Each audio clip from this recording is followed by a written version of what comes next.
My perfect latke bite, so you have your latke, a dollop of creme fraiche, a piece of smoked salmon, some caviar, a little bit of chive. It's perfect. That sounds amazing. We're gonna have that, Vaughn. We're gonna have that. Do you have that stuff? We have all of that stuff. Holidays in my house are boisterous, messy, sugar-coated, a little bit greasy, but like in a good way. They're just joyous. They're full of a lot of love. Can I just say two more? Yeah. Convivial, festive. Those are just such good words. I just had to say them. Can you tell me what convivial means? Convivial! It's like a bunch of people come over your house and you're just all together having a good time. That's convivial. In our house, we celebrate both Hanukkah and Christmas. I grew up Jewish, my husband grew up Christian, and we like to bring both traditions into the house.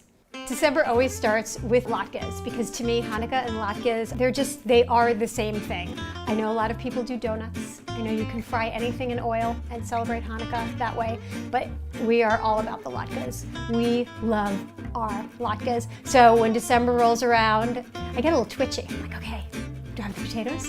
Do I have the onions? Do I have oil? Are we ready? Do you remember your first latke? Oh God, my first latke was in utero, I'm sure. I mean, I always had latkes. There were always latkes. People always say that you tell someone you love them by feeding them something delicious. For me, it's a hot latke. Like, I'm gonna take the time and I'm gonna make a latke for you right before you are ready to eat it. And that is my way of telling you I love you. Of course, I might make you fry one for me too. It's part of the thing, you know, it's a big exchange. The latke party is very casual.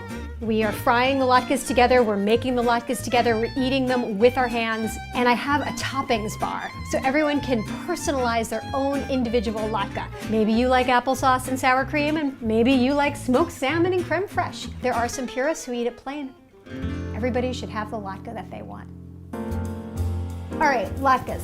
You start with high starch potatoes, because you want the potato starch to keep the latkes together. You can peel your potatoes or not. I usually peel, but it's up to you. I use about 1 pound of potatoes to 1 onion. Oh man.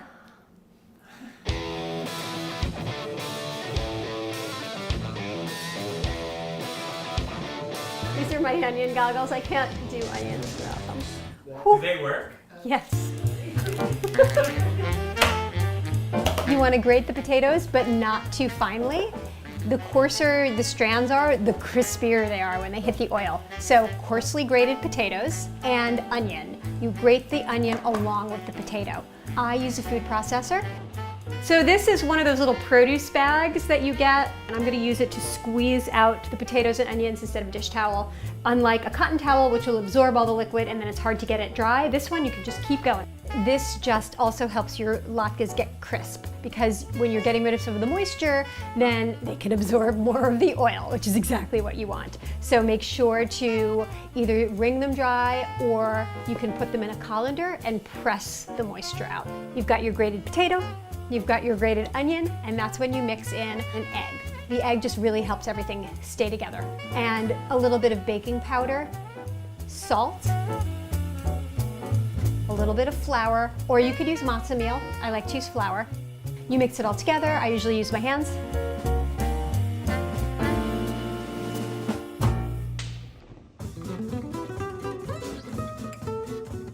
You've got your hot pan of oil, and as soon as that oil starts to shimmer, that's when you start frying your latkes. So you want them to be big enough to hold lots of stuff on top, but not too big that you can't just hold it in one hand and eat it. While you fry these, you want to make sure to smush them down, and that helps them cook more evenly. Fry them until golden on both sides, and as soon as you lift them out of the oil and put them on a towel, you want to just put a teeny bit of fine sea salt. You know, seasoning right at the last minute I think makes a difference. It makes them more French fry-ish, which is a very good thing. Latke party is the messiest thing I could possibly do. I mean, I'm frying gallons of oil. When you leave here, you will smell like a latke. You will smell like oil, you will smell like onions, and you will smell like potatoes. Sorry, so don't plan on going somewhere fancy afterwards. I have to shampoo my hair immediately, or I can't sleep.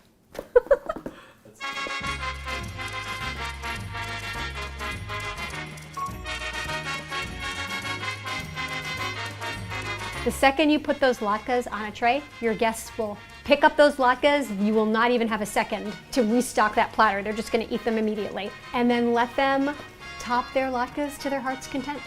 Mwah! It's perfect. My husband, Christmas morning was the big joy of his childhood and his life, so we wanted to incorporate that into our family. And we make a special breakfast every year, of course. It's French toast that has a bruleed top. So imagine French toast, custardy, and then on top is a brown sugar, glassy, crunchy candy layer. And then we put maple syrup on top of that because we are wild and crazy and because it's Christmas. Before you go to bed on Christmas Eve, I know it's late, I know you just had a giant party in your house and you're really tired, but if you soak the French toast before you go to sleep, when you wake up, breakfast is gonna be so much easier. You can also use brioche if you don't have challah. You can even use white bread, but challah I think is the best. If you have not dried out your challah, if you have like a very fresh one, this is your opportunity. So you take your sliced bread and you can either let it sit out overnight or you can put it in a low oven for an hour or two, and that just evaporates some of the moisture. It's an optional step. Don't do it if you don't have time. I use whole eggs and egg yolks. The egg yolks just make it so much richer. And then you want to mix that with cream and milk and whatever flavorings you want. I mean, I love nutmeg and vanilla. I like to use dark rum personally. Sometimes people add sugar to the custard mix. I don't do that with this recipe because I'm adding sugar at the end. And then you pour the custard on top and you make sure that you get everything nice and coated. And then you want to let it sit in the fridge for at least 4 hours, or we usually do it overnight. No plastic wrap necessary. And this goes in the fridge. To make the brown sugar topping, it's just a mix of melted butter and light brown sugar. And spread it out on a baking tray. When you bake it, that becomes your crunchy, shiny, candy-like topping. So you have that on the bottom of the pan, and then you just put your challah slices right on top.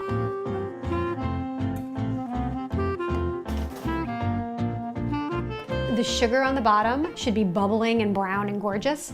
Then you want to serve it immediately while it's still hot. So you just take a spatula, you scoop out your French toast, and then you flip it over because the brown sugar is on the bottom of the pan and you want it to be on the top of your French toast when you serve it. So everybody could go, ooh, ah, it's just beautiful. And then if it's Christmas, you want to top it with even more maple syrup. It might be a little excessive on any other day of the year, but on Christmas, it's just right.